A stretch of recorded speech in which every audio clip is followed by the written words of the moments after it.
Ting kami sa ano kasi yung kuryente nag ganun pa tawag dito. Nagkislap-kislap yung kuryente namin dito. Tapos yung umuulan na kasi, yan dito sa loob. Oo. Yan, tapos yung tubig tumulay na rito. Kaya yung kuryente nagkislap-kislap, nag-grounded.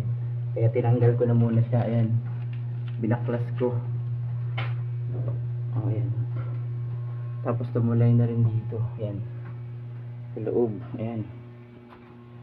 Hanggang dito. Ayan. Ayan. Oh. Tumulay. Pagka aabot yan hanggang dun. Pero tulog pa dun sa kila Jay, tulog pa, hindi pa sila nagamit ng banyo. Ang nagamit lang ay dito sa blue. Sa blue lang.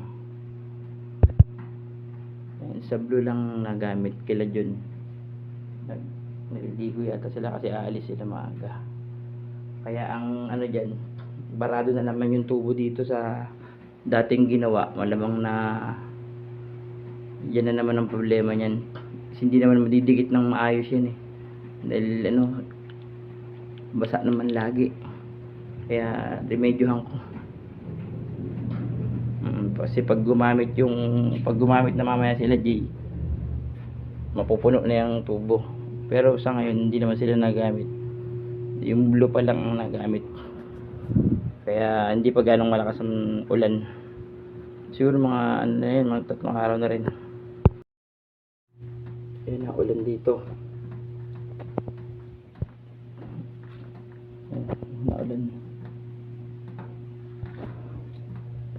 Ayun, kita ba? Ayun na ulan na naman. Kila John pala ang barado. O sila ang nagamit ngayon ng banyo. Walang nagamit kila Jay. Tulog pa sila Jay. O kaya ang barado ay kila John dito sa blue. Kaya naulan na naman naulan.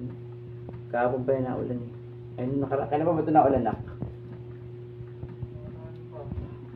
Ilang araw na? 3 araw. Nakarang balik.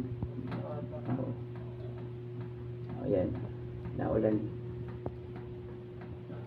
Dahil sa banyo.